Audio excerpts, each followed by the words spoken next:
A influência dos meios de comunicação. A influência dos meios de comunicação no nascimento e desenvolvimento de uma onda UFO pode ser crítica. Diante de um aumento de notícias de avistamentos ufológicos, as pessoas se sentem mais propensas para se exporem, divulgando suas observações, já que a opinião pública está mais receptiva para tais notícias e podem ser aceitos de melhor forma, diminuindo bastante os riscos do ridículo e desconfiança que se produziram num âmbito temporal diferente. Mas abusou-se desta hipótese para explicar as ondas UFO, caindo numa autêntica síndrome psicossocial, que tenta interpretar os UFOs como respostas sociais, que de fato assim o são, indiscutivelmente, em muitas ocasiões. Foi um investigador espanhol, Eduardo Buelta, num trabalho publicado em novembro de 1962, que começou a interessar-se pela análise das ondas UFO e suas frequências. No seu interessante trabalho que engloba os avistamentos ufológicos durante um período de 10 anos, de 1947 a 1957, ele detectou um aparente deslocamento progressivo dos UFOs para o oriente das zonas geográficas na qual se manifestavam. Buelta escreveu: "Parece que o fenômeno UFO dividiu o globo terrestre em setores alongados de polo a polo, como se quisessem cartografar o planeta de uma forma metódica e cuidadosa, sendo que as aparições numa determinada área geográfica são precedidas da outra ao lado no globo." O Dr. David Sanders estabeleceu uma classificação para o perfil gráfico das ondas UFO. Um primeiro tipo seria aquele que cresce de forma gradativa até chegar a um nível máximo de atividade para cair imediatamente. Um segundo tipo tem um perfil médio e simétrico a um eixo imaginário. Não há crescimento ou diminuição, mas uma constante quantitativa num determinado período. O terceiro tipo assinalaria as ondas UFO, que começam bruscamente até alcançar um rápido crescimento para decair progressivamente. Os dois primeiros casos, segundo Sanders, responderiam a verdadeiras ondas UFO. No entanto, o terceiro, cujo perfil é de um início brusco e queda progressiva, corresponderia justamente à influência dos meios de comunicação sobre o público. Sanders se refere ao fato de que um avistamento isolado, possivelmente real, é divulgado na mídia, e o público em geral, por sua vez, tomado pela comoção e uma necessidade psíquica de identificação, começa a ver UFOs em tudo quanto é lugar. É aí que entra a explicação psicológica já citada acima.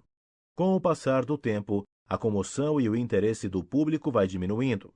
A notícia vai ficando velha e esquecida, o que marca uma queda rápida, porém progressiva, da falsa onda UFO. É importante salientar que uma falsa onda UFO não significa necessariamente que todos os casos catalogados sejam falsos. Pode haver avistamentos e incidentes reais isolados, mas que não constituiriam uma onda UFO de fato. Vale lembrar que no auge do chupa-cabras no Brasil, até cachorro morto no meio da rua por atropelamento virou uma nova vítima do insólito predador, divulgados em programas televisivos altamente questionáveis, como o Gugu, na época, no SBT.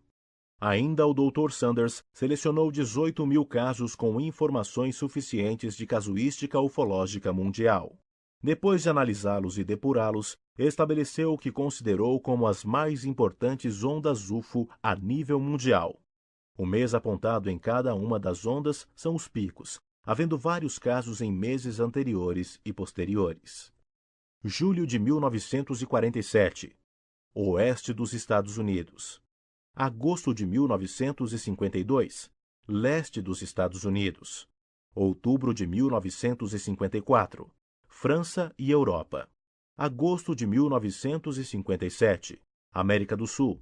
Em outubro de 57, ocorreu o caso Vilas Boas, e em janeiro de 58, o caso Trindade, entre outros. Agosto de 1965, meio oeste dos Estados Unidos. Outubro de 1967, Inglaterra. Novembro de 1972, África do Sul. Mas o interessante é que nesta análise, Sanders descobriu uma sugestiva correlação.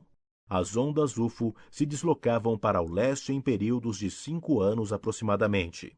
Conclusão muito similar à desenvolvida por Eduardo Buelta em 1962.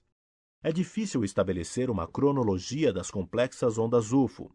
O SOBEPS, Sociedade Belga para o Estudo de Fenômenos Espaciais, estabeleceu estatísticas que assinalam o número de observações ufológicas entre os séculos de 1800 e 1900, sendo o período de maior precisão nestas observações a partir de 1885.